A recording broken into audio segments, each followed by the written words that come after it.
پروردگار بحروں بر، پروردگار بحروں بر۔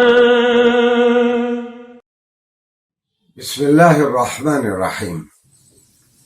ناظرین گرامی، ہمارے پروگرام 5 منٹ قرآن کریم کے ساتھ، اس پروگرام میں آج ہم تعارف کروائیں گے یہودیوں کی کتاب توریت کا۔ یہودیوں کی کتاب توریت سے پہلے یہ میں عرض کر دوں کہ حضرت نوح کے 3 بیٹے بہت مشہور ہوئے، سام، حام اور یافس۔ حضرت سام جو تھے حضرت نوح کے بیٹے، حضرت ابراہیم ان کی اولاد میں سے تھے، اور حضرت موسیٰ پھر حضرت ابراہیم کی اولاد میں سے تھے، اور لہذا یہ تینوں بڑے مذاہب دنیا کے، یہودیت، مسیحیت یا عیسائیت اور اسلام، یہ تینوں ابراہمک ریلیجنز یا ادیان ابراہیمی یا ان کو سیمیٹک ریلیجنز کہتے ہیں۔ تو سام کی اولاد میں جو زبانیں بولی جاتی ہیں وہ بھی سیمیٹک لینگویجز یا السنہ السامیہ یعنی سامی زبانیں کہلاتی ہیں۔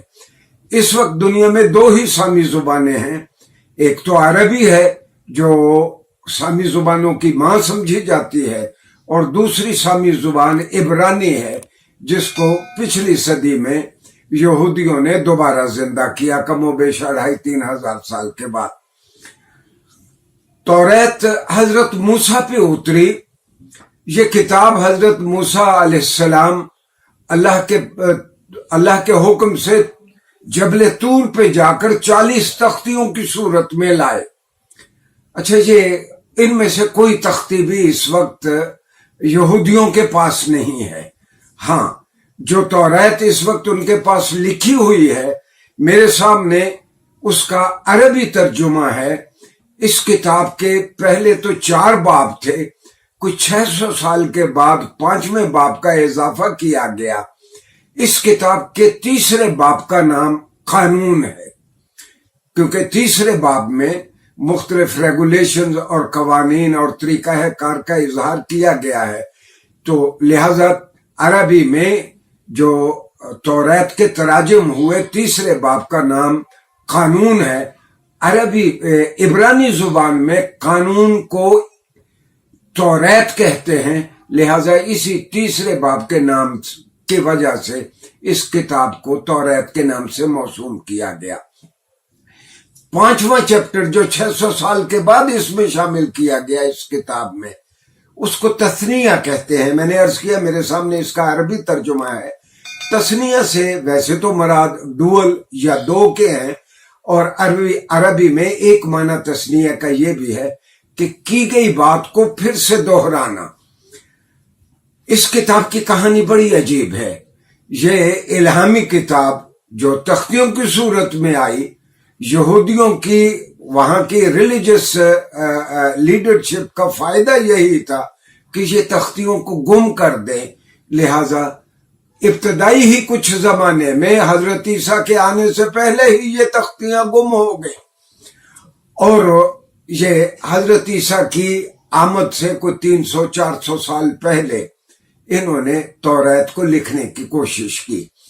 جب توریت لکھی گئی تو ان کے اوپر افتاد اللہ کی جانب سے یہودیوں پہ یہ پڑی کہ مختلف زمانوں میں کم از کم 3 مرتبہ توریت دنیا سے گم ہو گئی۔ مثال کے طور پر سب سے پہلی مرتبہ جب آشوریوں نے یروشلم پہ حملہ کیا تو انہوں نے توریت کے سارے نسخے ضائع کر دیے۔ اس کے بعد ماہرین کہتے ہیں کہ 585 قبل مسیح میں عراق کے بادشاہ بخت نصر نے یروشلم پہ قبضہ کیا، توریت کے سارے نسخے جلا دیے، یہودیوں کا قتل عام کیا، گویا توریت دنیا سے گم ہو گئی، دنیا سے معدوم ہو گئی۔ اور اس کے بعد 132 قبل مسیح میں رومن جرنیل اینٹیوکس آیا، اس نے یہودیوں پہ یروشلم پہ قبضہ کیا، توریت کے سارے نسخے اس نے ضائع کر دیے، یہودیوں کا قتل عام کیا، یہ سیکنڈ ٹیمپل کی تباہی تھی، اور اب حضرت عیسیٰ علیہ السلام تشریف لے آئے. ابھی یہودیوں کا ہی قبضہ ہے یروشلم پہ، اور ماہرین کہتے ہیں کہ 70 عیسوی میں حضرت عیسیٰ علیہ السلام کے اٹھائے جانے کے کم و بیش، آپ کو 33 یا 36 سال کی عمر میں اٹھایا گیا، اس سے کوئی 30-35 سال کے بعد ٹائٹس آیا اور اس نے ایک بار پھر یروشلم میں یہودیوں کا قتل عام کیا. اچھا، اس سے پہلے 132 میں جب یہودیوں کو رومن جنرل اینٹیوکس نے بہت بڑی سزا دی، تو اس وقت ماہرین کہتے ہیں کہ کم و بیش 100 سال کے بعد کسی بوڑھی عورت نے اپنے حافظے سے توریت کو ریوائیو کیا. اس 132 ماہرین کی رائے یہ ہے کہ حضرت عیسیٰ کے آنے سے کچھ دیر پہلے حضرت عزیر علیہ السلام، یعنی قرآن کا بیان یہ ہے کہ حضرت عزیر اللہ سے کہتے ہیں کہ اللہ کیف تحیی و کیف تمیت، آپ لوگوں کو کس طرح مارتے ہیں اور کس طرح زندہ کرتے ہیں. تو یروشلم تباہ ہے، اس شہر کو آگ لگا دی گئی، یہودیوں کو قتل کر دیا گیا. تو اللہ نے ان کو بتایا کہ میں کس طرح مارتا اور زندہ کرتا ہوں. حضرت عزیر کو نیند آ گئی اور آپ 100 سال تک سوئے رہے. تو قرآن کا بیان یہ ہے کہ ان سے پوچھا کہ کم لبثت، کتنی دیر سوئے ہوگے؟ انہوں نے کہا کہ یومن او بعض یوم، ایک دن یا دن کا کچھ حصہ. اللہ نے کہا کہ تم 100 سال کے بعد تم اٹھے ہو اور یروشلم میں چہل پہل ہے، وہ برباد شہر ایک بار پھر زندہ ہو گیا. تو توریت کم و بیش 3 مرتبہ دنیا سے گم ہوئی. ہاں، آپ حیران ہوں گے کہ پھر رومن چرچ کے سائے میں یہ 2 صدی عیسوی میں، یعنی حضرت موسیٰ علیہ السلام کے اٹھ جانے کے کم و بیش 1500 سال بعد توریت کا کینن ورشن، توریت کا مصدقہ ورشن جاری کیا گیا. حضرت موسیٰ علیہ السلام حضرت عیسیٰ کے آنے سے ماہرین کہتے ہیں 1250 سال یا 1300 سال پہلے تھے. تقریباً اتنا ہی عرصہ حضرت موسیٰ سے حضرت ابراہیم پہلے تھے. گویا حضرت ابراہیم علیہ السلام حضرت عیسیٰ کی آمد سے 2500 سے 3000 سال پہلے تھے.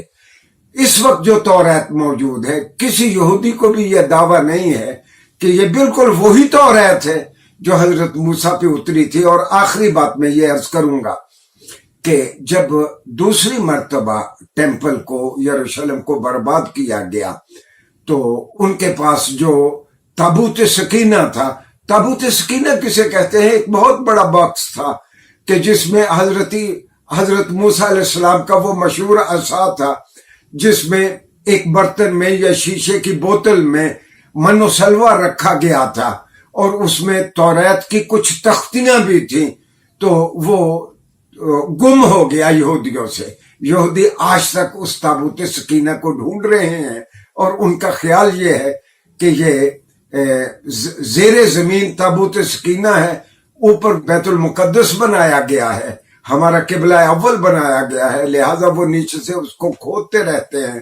ہاں، جہاں تک توریت کا تعلق ہے، یہودیوں کا بھی یہ دعویٰ نہیں ہے کہ یہ وہی کتاب ہے، این اسی طرح محفوظ ہے کہ جس طرح حضرت موسیٰ علیہ السلام پہ اتری تھی. اور آخری بات یہ بھی کہ اس کے 5ویں باب میں، جس کو تثنیہ کا نام دیا گیا ہے عربی ترجمے میں، اس میں کئی ایسے واقعات ہیں جو حضرت موسیٰ علیہ السلام کی وفات کے 600 سال کے بعد کے واقعات ہیں. تو لہٰذا اس سے از خود پتہ چلتا ہے کہ یہ کتاب اپنی اصل حالت میں محفوظ نہیں ہے. پروردگار بحر و بر